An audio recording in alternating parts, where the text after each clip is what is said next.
இப்போ நம்ம இந்திய அணி இங்கிலாந்து அணிக்கு எதிராக 4வது டெஸ்ட் மேட்ச் ஆட்டத்தின் டே 1 ஆட்டத்தை இப்போ ராஞ்சி கிரிக்கெட் ஸ்டேடியத்தில் விளையாண்டுகிட்டு இருக்காங்க. இப்படி இருக்க இன்னைக்கு காலையில் முதலாவது செஷன்லேயே பார்த்தீங்கன்னா வீசினது நோ பால், ஆனால் அதுக்கு பதிலாக கிடைச்சது 3 விக்கெட் அப்படிங்கிற மாதிரி ஒரு யாருமே பார்க்காத ஒரு விசித்திரமான சம்பவம் இங்கிலாந்துக்கு எதிராக இந்த 4th டெஸ்ட் மேட்ச் ஆட்டத்தில் நடந்திருக்கு. அது மட்டும் இல்லாமல் நம்ம தமிழக பிளேயர் ரவிச்சந்திர அஸ்வின் இதுவரைக்கும் ஒரு இந்திய பிளேயரா யாருமே நிகழ்த்தாத மிகப்பெரிய ரெக்கார்ட் இங்கிலாந்து அணிக்கு எதிராக இன்னைக்கு நம்ம அஸ்வின் அவர் நிகழ்த்தியிருக்காரு. ஸோ அந்த வகையில் இன்னைக்கு காலையில் டாஸ் ஜெயிச்ச இங்கிலாந்து அணி ஃபர்ஸ்ட் நாங்கள் பேட்டிங் பண்றோம் அப்படிங்கிற முடிவு எடுத்து பேட்டிங் பண்ண வந்தாங்க.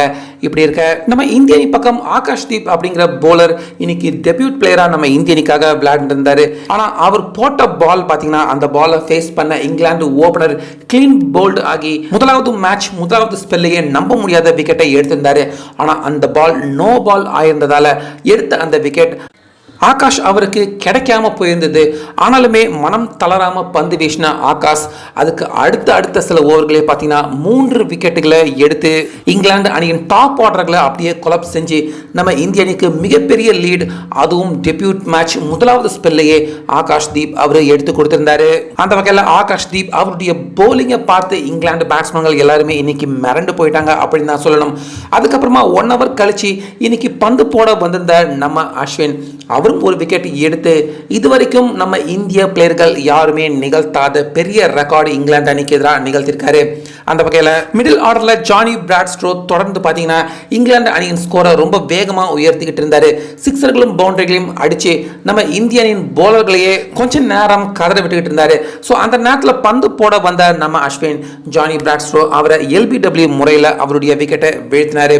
ஸோ அஸ்வின் அவர் எடுத்த இந்த விக்கெட் இங்கிலாந்து அணிக்கு எதிராக டெஸ்ட் கிரிக்கெட் ஆட்டங்களில் அஸ்வின் அவருடைய 100வது விக்கெட் அப்படிங்கிறது பதிவு பண்ணியிருக்கு. அது மட்டும் இல்லாமல் இங்கிலாந்து அணிக்கு எதிராக நம்ம அஸ்வின் ஏற்கனவே ஒரு பேட்ஸ்மேனா 1000 ரன்களை கடந்திருக்காரு.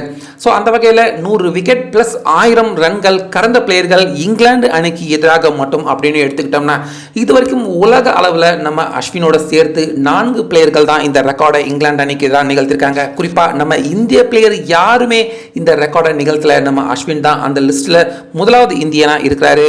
ஸோ இதை பார்க்குறப்ப நம்ம அஸ்வின் பேட்டிங் போலிங் இந்த இரண்டிலுமே இங்கிலாந்து அணிக்கு எதிராக மிகப்பெரிய அளவில் அவர் நீண்ட நாட்களாக ஆதிக்கம் செலுத்திக்கிட்டு இருக்காரு அப்படிங்கிறது தான் நிதர்சனமான உண்மை. அதே போல டெபியூட் பிளேயரான ஆகாஷ் நோ பால்ல விக்கெட் விழுந்து அந்த விக்கெட் போனாலும் அதுக்கு அடுத்து 3 விக்கெட் எடுத்த இந்த சம்பவம், அதே போல நம்ம அஸ்வின் அவருடைய இந்த ரெக்கார்டு இரண்டு பற்றியும் உங்கள் கருத்தை கமெண்ட்ஸில் சொல்லுங்கள்.